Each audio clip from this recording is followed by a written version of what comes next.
Bonsoir et bienvenue à cette session d'information, mesdames et messieurs, aux actualités en sa qualité de magistrat suprême. Le président de la République, Félix-Antoine Tshisekedi Tshilombo, a pris part à la rentrée judiciaire de la Cour constitutionnelle. Commentaire Tessir Zomba.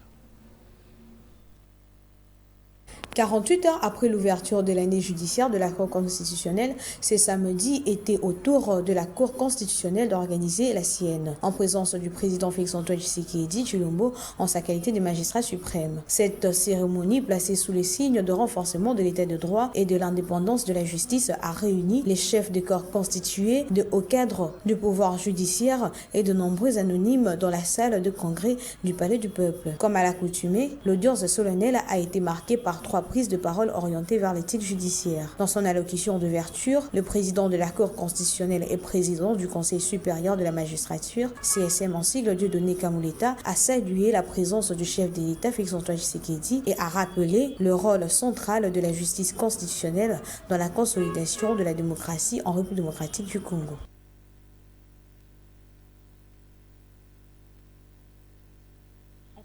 Le ministre des Finances, Doudou Fouamba, a conduit une importante réunion de travail avec l'équipe pays de la Banque mondiale en marge des assemblées des Fonds monétaires internationaux et du groupe de la Banque mondiale. Commentaire. Cette rencontre s'inscrit dans la continuité des efforts déployés par le gouvernement de la République sous la haute autorité du président de la République, chef de l'État, son Excellence M. Félix-Antoine Tshisekedi Tshilombo, en vue de renforcer la crédibilité financière internationale de la République démocratique du Congo et de favoriser son intégration sur le marché mondial des capitaux. Au cours des échanges, le ministre des Finances, Doudou Fouamba, a présenté le progrès significatif réalisé dans la gouvernance économique et financière, notamment en matière de transparence budgétaire, de rigueur dans la gestion des deniers publics et de lutte contre la corruption. Merci beaucoup à tous les collègues du groupe de la Banque mondiale ici présents et ceux qui sont connectés. Nous transmettons les remerciements du gouvernement de la République démocratique du Congo pour les soutiens que nous cessons d'obtenir de notre banque. Nous réaffirmons ici l'engagement du leadership de notre pays de continuer cette collaboration et cette coopération qui a pu nous permettre de mettre en œuvre un certain nombre d'avancées, des avancées qui sont significatives, dire à obtenir et dire peut-être à opérationnaliser, mais qui constituent de points de non-retour dans la dynamique de la transformation économique de notre pays. Je suis accompagné de monsieur le vice-ministre du budget et de nos collaborateurs et nous sommes ouverts à toutes les discussions qui vont être engagées ici. Nous allons maintenir notre approche constructive, d'échanger, de trouver des solutions, d'avancer dans la direction où cette collaboration pourrait toujours être améliorée au fil du temps. Notons que cette rencontre a permis d'envisager de nouvelles perspectives de coopération entre la République démocratique du Congo et JP Morgan, notamment dans le domaine du financement du développement et de la mobilisation des ressources sur le marché international. Ce vendredi 17 octobre à Kinshasa s'est tenue la cérémonie des remises et reprises entre le directeur de cabinet sortant Israël Moutala et entrant M. Eli Louba du gouvernorat Daniel Mbaloubaki. Tessir Zomba nous en dit plus.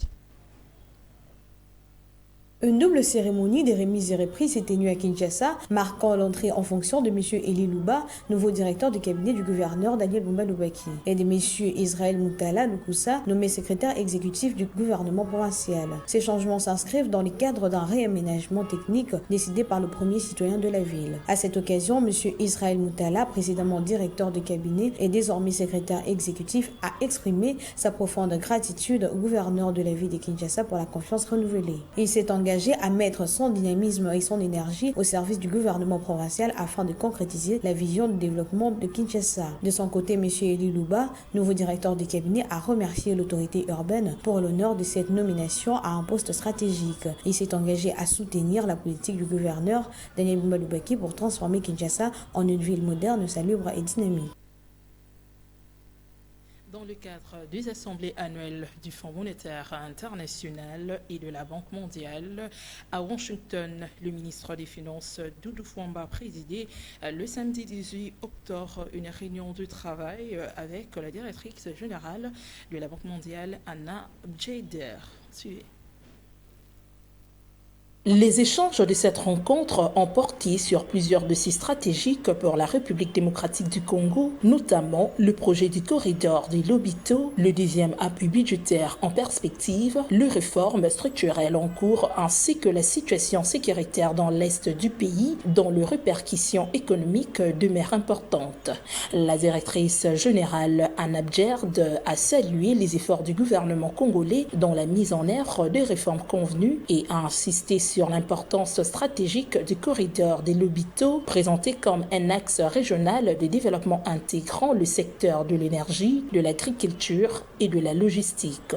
Les échanges ont permis de déposer les bases d'une collaboration élargie autour du corridor afin que ces projets dépassent sa fonction de simple voie de transport minier et se transforment en véritable couloir de développement. Le gouvernement congolais a réaffirmé sa stratégie de développement de dissection du corridor Ntekelumbashi, Sakania et Tekekolwezi d'Ilolo jusqu'à la frontière congolaise et au port des Lobito, présentant la vision du gouvernement pour créer une demande économique durable. Le ministre national des Finances Doudou Fwamba a souligné que la viabilité du projet dépend de l'augmentation de la production énergétique et minière ainsi que du développement de la transformation locale de produits exploités. Selon lui, ces mesures auront un impact positif sur l'emploi et l'agriculture dans les régions concernées. Notons par ailleurs que le gouvernement a transmis à la Banque mondiale une requête de financement de 500 millions de dollars américains pour le projet du corridor des Lobito, qu'elle accepte d'examiner. La délégation de l'inspection générale des finances a échangé avec celle de la Banque mondiale autour de la question du contrôle et de la gestion des finances publiques en RDC dans le cadre du renforcement de la collaboration entre ces deux institutions. Commentaire de l'inspection générale des finances était dirigé par M. Christophe Bitassimwa, inspecteur général des finances et chef de service, accompagné de son adjoint Emmanuel Chibingu ainsi que d'Herman Yeleza, inspecteur général et coordonnateur de brigade. La Banque mondiale était représentée par 2 de ses envoyés sur place avec 3 autres participants connectés par visioconférence sous la coordination d'une représentante basée à Washington. Cet échange avait pour but de permettre à l'institution de Bretton Woods de se renseigner sur les missions de contrôle menées par l'IGF, sur les résultats obtenus et leur impact dans le cadre de la responsabilité financière. Les discussions ont également porté sur des solutions possibles pour renforcer le contrôle des finances publiques ainsi que sur les pistes de soutien que la Banque mondiale pourrait apporter pour accroître l'efficacité de l'IGF dans le développement économique de la République démocratique du Congo. Selon le superviseur financier national, cette rencontre s'est déroulée à un moment crucial. La Banque mondiale finance actuellement la réforme de finances publiques en RDC et a déjà soutenu cette institution. Christophe Bitassimwa, inspecteur général des finances, a souligné que l'IGF a un besoin accru du soutien de la Banque mondiale pour renforcer ses capacités et assurer une meilleure surveillance financière. Ainsi, cette réunion marque le début d'une nouvelle phase de collaboration entre l'IGF et la Banque mondiale, 2 partenaires déterminés à unifier leurs efforts pour renforcer la gestion des finances publiques en RDC et favoriser une gouvernance axée sur la transparence et la responsabilité.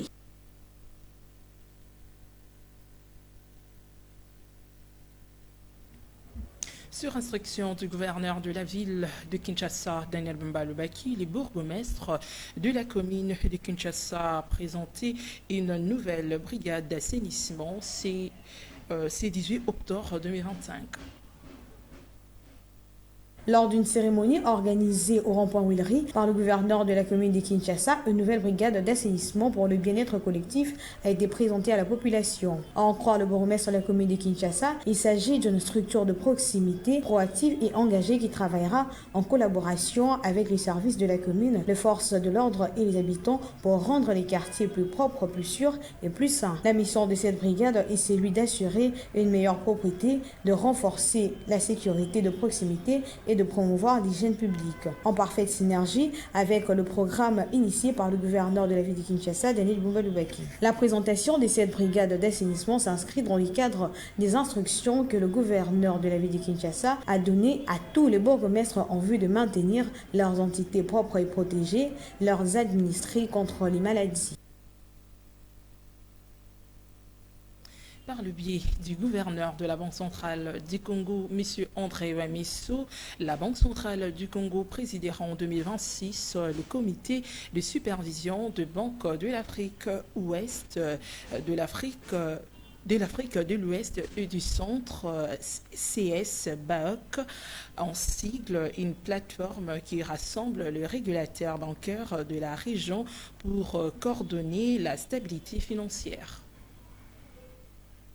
La République démocratique du Congo présidera en 2026 le comité de supervision de Banque de l'Afrique de l'Ouest et du Centre CS-BAOC en sigle, selon une annonce officielle de la Banque centrale du Congo. Cette décision, perçue comme une marque de confiance envers le régulateur congolais, a été communiquée au gouverneur de la Banque centrale du Congo, André Wamisso, lors d'une rencontre à Washington avec Marcel Andel, secrétaire général de commission bancaire de l'Afrique centrale, COBAC en sigle, et secrétaire permanent du CS-BAOC. Les échanges s'est tenus en marge des assemblées annuelles du Fonds monétaire international et du groupe de la Banque mondiale. Au cours de cet entretien, M.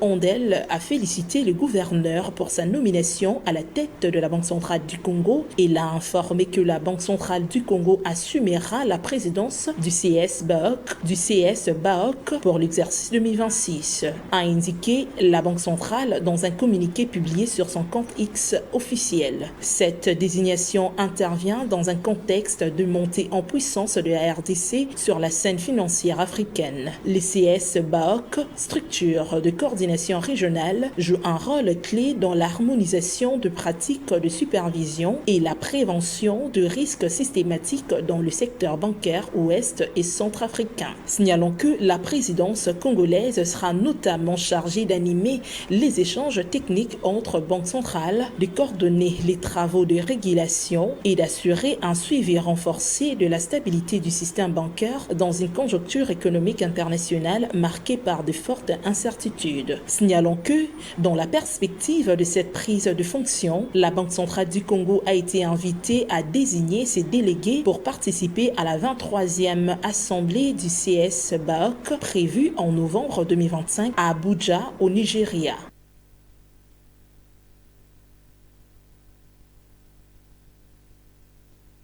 Et voilà, nous voici à la fin de cette édition. Mesdames et messieurs, merci de nous avoir suivis. Et quant à moi, je vous dis au revoir.